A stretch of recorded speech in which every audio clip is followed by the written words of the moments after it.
I was born into a Muslim family. It was, you know, I had extended family around me, quite a lot of extended family. And it was, I suppose, when I was about 10 or 11, um, I loved reading. I loved talking to my dad, asking him questions because he'd read a lot as well. He'll bring the newspapers and other articles, and I would always ask him questions.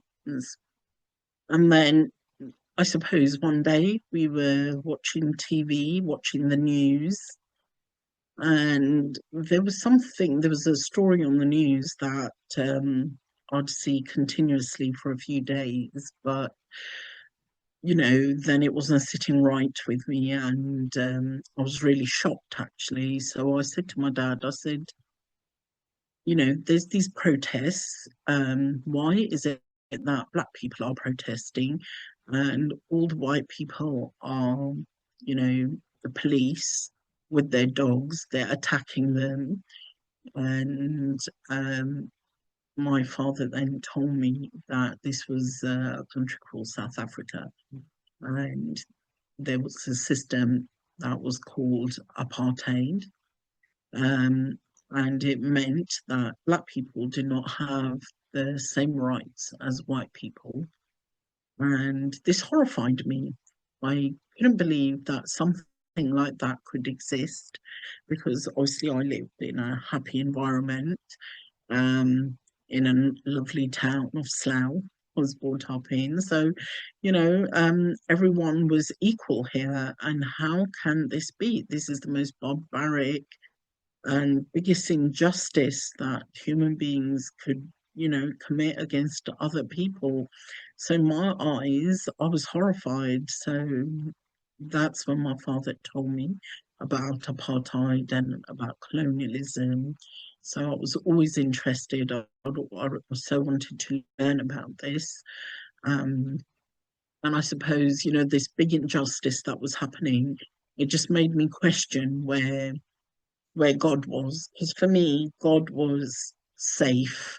He was, as my parents would say, say a prayer before you sleep. We'd learn our salah, our namaz, we'll pray to God. And everything was, beautiful and loving, and God cared, and, and He looked after everyone. So for me, this is where, as a child, I started questioning, and I was very lucky that my father would always answer my questions. He would never discourage me.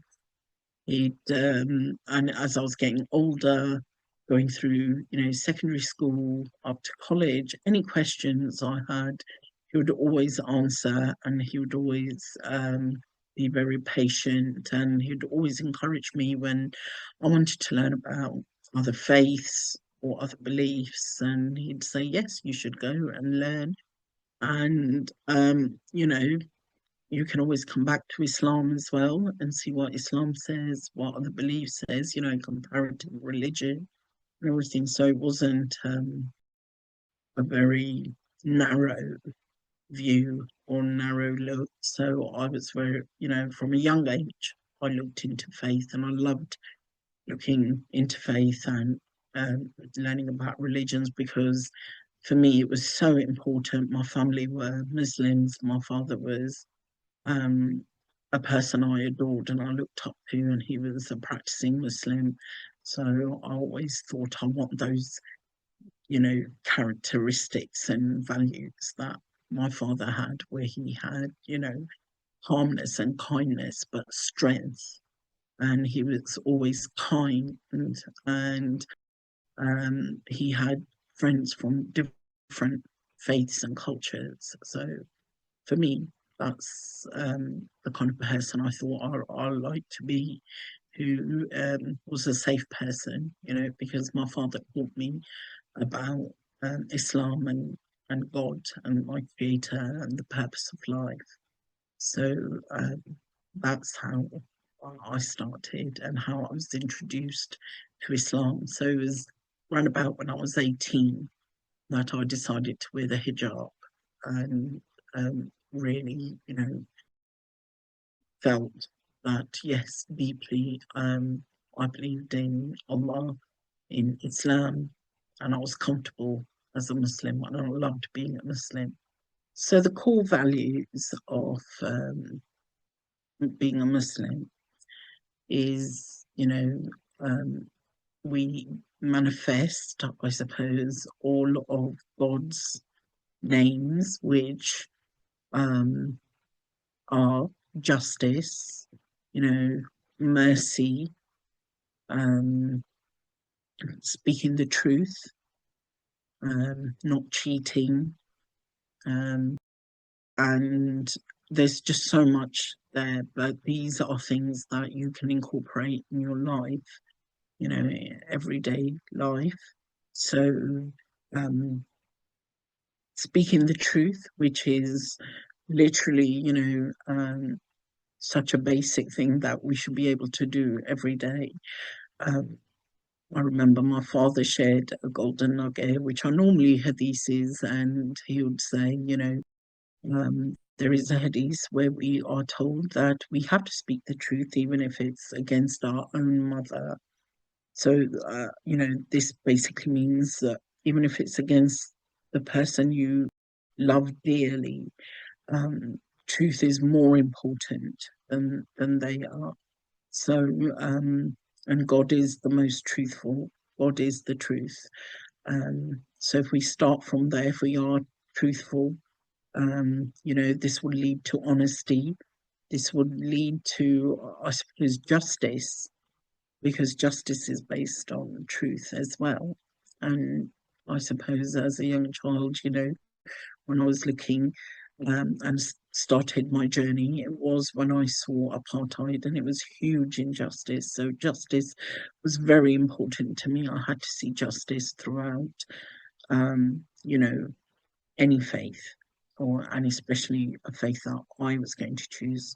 And I chose Islam because justice is huge. Um, and, you know, kindness. Um, kindness, it doesn't have to cost anything. So all those values lead to how we treat other people, you know. And in Islam, we are told that, you're not a fully Muslim until it shows in your manners, in your character, in how you treat others. So that was very important.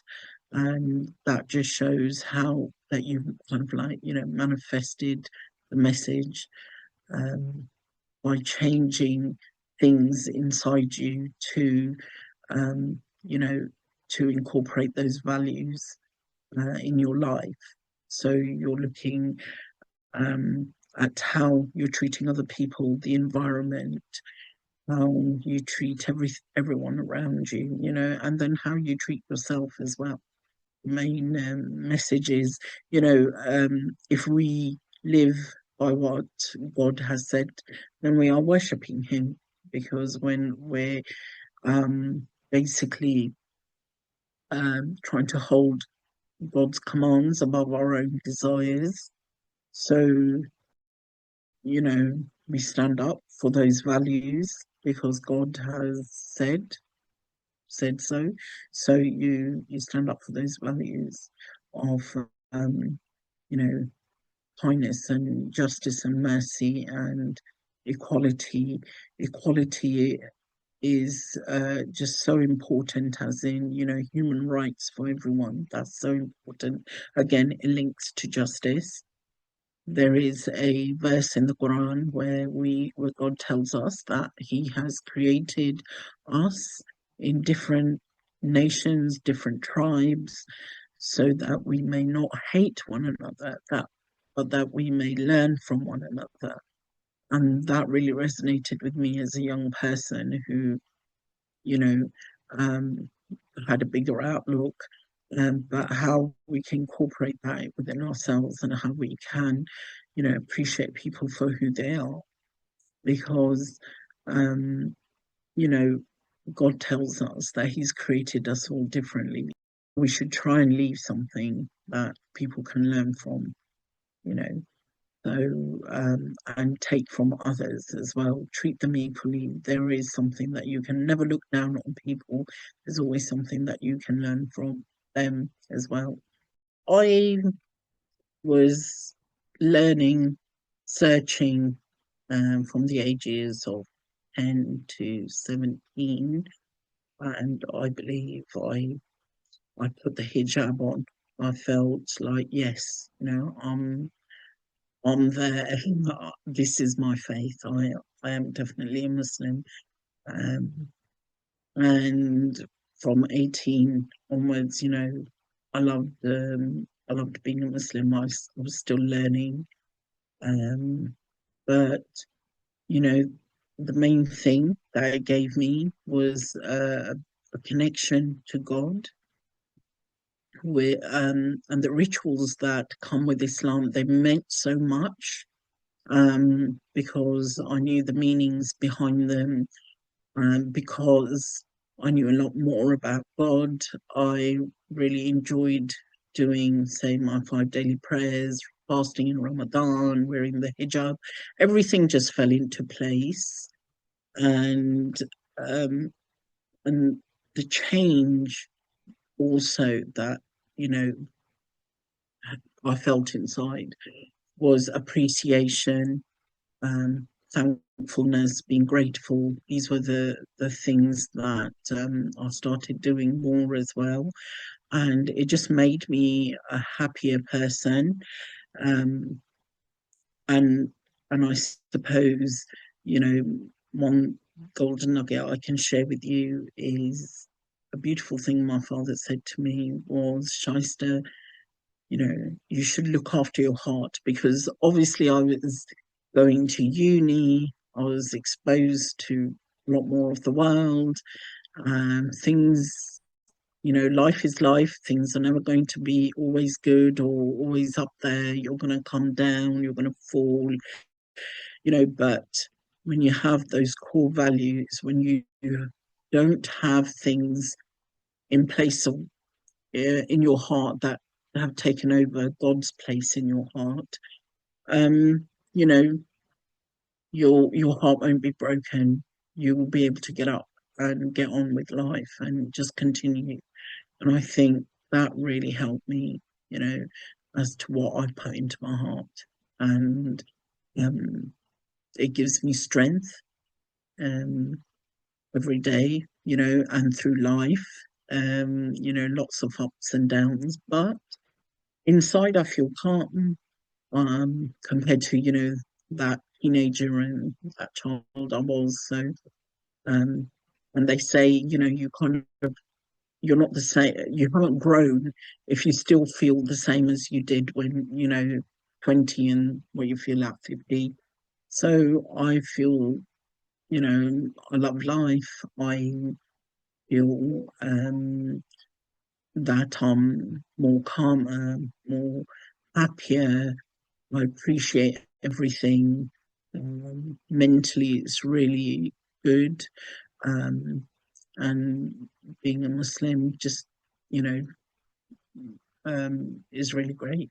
Like, in a world where everything can be very materialistic, or where, you're very lonely, I think that's what it does. If you don't have faith, it can lead you to um, that side, I suppose, you know, but when you really search, you understand. So I'd say I'm much happier. I'm very calm, especially calmer on the inside, and I have a deep trust in God. I believe Islam is very empowering. Faith is very empowering as well. Overall, it's just been very beneficial. And every day I'm learning. Every day I feel like I've grown, mentally, um, from what I was learning at the beginning to right now. Faith is very beneficial for you. Um, Faith gives you uh, a higher purpose, clearer purpose. It's, you know, faith is something that when you have it in your heart, no one can really take it away from you. You know, you will always have that faith. It gives you empowerment, I suppose, as a human being, because no one can take it away. It's the way you are, it's the way you're going to think. It should change your character. That's what faith does. So if you're practicing it properly, it will change you from the inside outwards. Being Muslim or choosing the Islamic faith, um, Islam is a complete way of life. So it's there. Uh, you can ask questions about anything and everything, um, and it encourages you to learn, and it encourages you that life is a journey. So you, one of the things that I loved about Islam is that you're not perfect. He understands that human beings are not perfect. So you always have a chance to get up and, start again. Islam gives you a direct link to God. Um, and I suppose one of the main attractions are that all this link to God is free in Islam. You know, you have it all the time.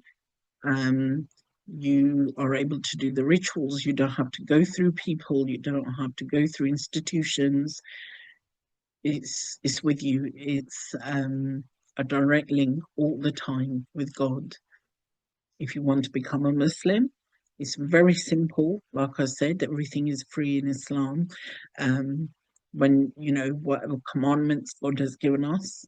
So the becoming a Muslim, very simple. You just go to a mosque. You don't even have to go to a mosque. You can be with Muslims, and you need a couple of witnesses who will testify when you say the declaration called the Shahada.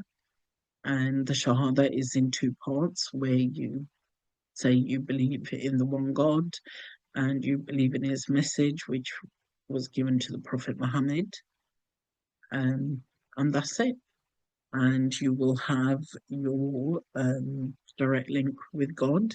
And the Shahada, I see it like, signing a contract with God. And this, once you've signed a contract, your journey begins as a Muslim. You know, you're not perfect, you don't do everything, but it's a journey, it's a start. And it's very simple.